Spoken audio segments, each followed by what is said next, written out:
স্বামী বিবেকানন্দের তিরোধানের প্রায় ৩০ বছর পর বেলুড় মঠে ঠাকুর রামকৃষ্ণের এই নতুন মন্দিরটি প্রতিষ্ঠিত হয়েছিল। 14 জানুয়ারি 1938 সালে এক মকর সংক্রান্তির দিনে ঠাকুর শ্রী রামকৃষ্ণের আত্মারামের কৌড়টি পুরনো মন্দির থেকে নতুন মন্দিরে আনা হয়েছিল।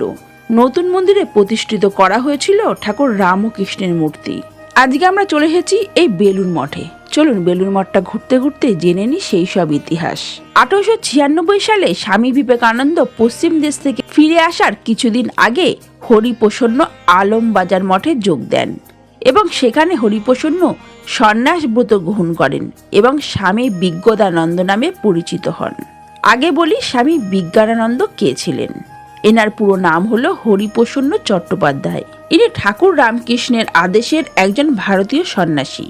দক্ষিণেশ্বরের কাছে একটি উচ্চবিত্ত পরিবারে জন্মগ্রহণ করেছিলেন এবং ঠাকুর রামকৃষ্ণের সরাসরি শিষ্য ছিলেন। তিনি একজন প্রকৌশলী ছিলেন এবং ভারতের পূর্ববর্তী রাজ্য ইউনাইটেড প্রভিন্সের জেলা প্রকৌশলী হিসাবে কাজ করেছিলেন।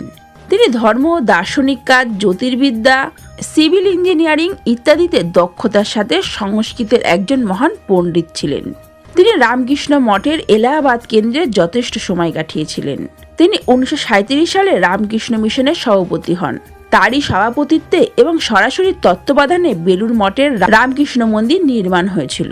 1897 সালে পাশ্চাত্য থেকে কয়েকজন অনুগামী সংগ্রহ করে কলম্বো প্রত্যাবর্তন করেন স্বামী বিবেকানন্দ। এরপর ভারতে ফিরেই তিনি দুটি মঠের গোড়াপত্তন করেন।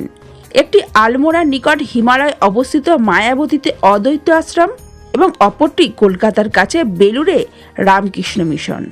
এই মঠ দুটি স্থাপনের প্রাথমিক উদ্দেশ্য ছিল রামকৃষ্ণ মিশনে যোগদানে ইচ্ছুক যুবকদের গ্রহণ ও প্রশিক্ষণ এবং তাদের মিশনের কাজকর্মের উপযুক্ত করে তোলা। স্বামী বিজ্ঞানানন্দ বেলুড় মঠের প্রধান ভবন নির্মাণ করেন, পাশাপাশি মূল মন্দিরের সামনে গঙ্গার উপর বাঁধ নির্মাণ করেন। বিবেকানন্দ তাকে সুনির্দিষ্ট নির্দেশনা দিয়ে ঠাকুর রামকৃষ্ণকে নিবেদিত একটি বড় স্মৃতি মন্দিরের পরিকল্পনা করার দায়িত্ব অর্পণ করেন। এরপর স্বামী বিজ্ঞানানন্দ কলকাতার একজন বিখ্যাত ইউরোপীয় স্থপতির সাথে পরামর্শ করেন। প্রস্তাবিত মন্দিরের একটি নকশা তৈরি করেছিলেন, যা বিবেকানন্দের দ্বারা অনুমোদিত হয়েছিল। মন্দিরটি সমস্ত প্রধান ধর্ম, গির্জা, মসজিদ এবং মন্দির থেকে একীভূত বৈশিষ্ট্যের পরিকল্পনা করা হয়েছিল। তহবিলের অভাবের কারণে 1909 সালে বিবেকানন্দের মৃত্যুর পর পরিকল্পনাটি বাতিল হয়ে যায়। বিবেকানন্দের মৃত্যুর 30 বছর পর কিছু অনুগত আমেরিকান ছাত্রদের কাছ থেকে একটি অপ্রত্যাশিত আর্থিক সাহায্য পাওয়া যায়। সেই সাহায্যের ফলেই মন্দিরের পরিকল্পনা পুনরুজ্জীবিত হয়। 1935 সালে জুলাই মাসে রামকৃষ্ণ মঠ ও মিশনের তৎকালীন সহ সভাপতি স্বামী বিজ্ঞানানন্দ মন্দিরের ভিত্তিপ্রস্তর স্থাপন করেছিলেন। প্রধান মন্দিরটি 1938 সালের 14 জানুয়ারি তার উপস্থিতিতে খুলে দেওয়া হয়েছিল। স্বামী বিজ্ঞানানন্দ ওরফে হরিপ্রসন্ন মহারাজ এলাহাবাদে রামকৃষ্ণ মঠ ও মিশনও প্রতিষ্ঠা করেছিলেন এবং অনেক নবীনদের প্রশিক্ষণ দিয়েছিলেন।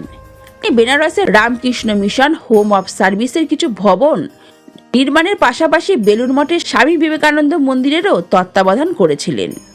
রামকৃষ্ণ মঠের অন্যান্য ভবন নির্মাণের বিষয়েও তিনি মূল্যবান পরামর্শ প্রদান করেছিলেন।